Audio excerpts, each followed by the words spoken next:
Hi guys, welcome back to my channel. I hope you have an amazing day. Please do subscribe, like and comment if you want to support my channel or join my Discord. Thank you. Okay, let's jump to the story right away. The mixing roars between the floating beasts and tigers are heard more intense. What happened? I'm afraid it's the floating beast attacking. They just fought against wolves not long ago and now it's floating beasts again. No way. Have they already attacked under our tree? Curious By rushes over to take a look. Floating beast, it does look a bit like an alligator. But floating beast is bigger, has harder cells, and extremely flexible limbs. I'm pretty sure I would never be able to outrun it if I were being chased. It bumps its head against the tree holes. Oops! Jing Jing! It's bumping against our tree. Causing the tree hole vibrate tremendously, and Bai nearly suffered a fall. Curtis, who just in the way near their house, noticed the incident just now and got furious. Snow. I've only been away for a while, yet you dare to run wild in front of my house. You're courting that. Curtis challenges the floating beast who bumped against the tree just now and starts to pose in an attack stance. Curtis versus floating beast, fight. Just as the floating beast charges at him in an attempt to bite, he raises his lower body and coils around its body and squeezes it strongly, causing the monster to cough up blood. Other floating beasts are frightened seeing their comrade die in a blink of eyes. Curtis threatens them all to not touch his Snow. Who endangered Snow? Or have to die? Seeing Curtis participate in the fight this time, Bai couldn't help to comment. Didn't he say that the trivial problems will be left to the village to solve by themselves so that the males can be toughened up? See? Curtis must be feeling sorry just to stand by and do nothing. It's like these floating beasts have gone berserk. Don't be scared. We are here to protect you. I'm not scared. I'll go down to shelter them. You stay in the nest, protect Jing Jing and the cubs. Okay. When danger comes, the males would temporarily put aside their emotional war and fight the enemy together. They are after all a family.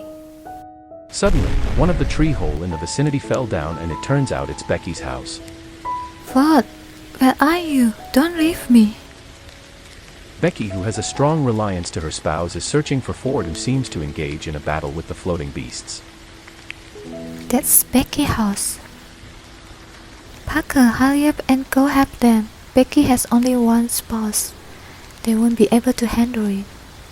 No matter how dangerous the situation for others is, I can't leave you here alone. Ford! Danger! Winston, who noticed Becky running to the floating beast's direction, You can't go over there. quickly stops her just in time. Ford! The sounds of giant trees crashing to the ground repeatedly rang in the vicinity. Currently the beastmen are at an absolute advantage. This female needs to find a safe place to settle down. He brings Becky to their house. Jing Jing. Vincent, I'm here. Can we let Becky take shelter in our house first? Of course we can. Good.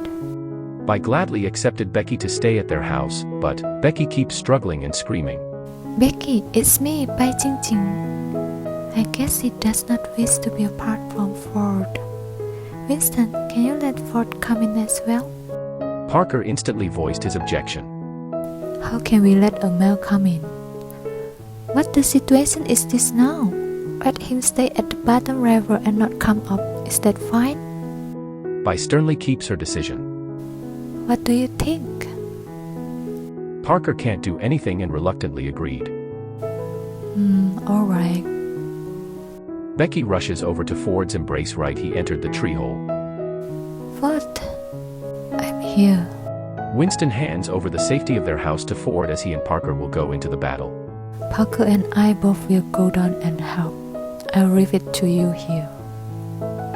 Alright, don't worry, I'll never leave. After battling for half a day, the beastmen finally finished off the floating beasts. The river is guarded by people, and the floating beasts here are also cleaned up. These floating beasts are temporarily retreating. I'm so tired. Curtis just realizes that all by S spouses were participated in the battle. Why are you two here? Where is Snow? At home. Alone? Becky and her spouse is protecting them. Hearing other male enter their tree hole, Curtis can't accept What? and rushes over their house to chase Ford away. He seems to swipe Ford out of the tree hole with his tail, but at least, he is not sent flying into the air like he used to do with Parker and Winston before. Scream. Bite persuades Becky, who can't stand without Ford by her side, to stay for her goodness. Ford. Becky, you just stay at here. Here is much safer. Just let her follow her spouse. But Curtis advises Bai to let Becky follow his spouse due to her heavy reliance on Ford. She's way too reliant on her spouse. Either go together or stay together. You choose. Ford. Curtis has the point, and Bai can't help but to agree. Alright. In the end, the couple who is homeless now gather back happily under a tree to hide from the rain. They are homeless and have to hide from the rain under the tree. Or are temporary. But Curtis caresses his Snow's hair, trying to comfort her. Winston, as a Tiger King, will arrange for them a new home as soon as possible. Bai feels a bit relieved after hearing Winston's name being mentioned. Fine then. Curtis hugs Bai to apologize for his rudeness before. Come here, let me hug you. I didn't scare you with my tone just now, did I? I'm sorry. It's okay if it's you.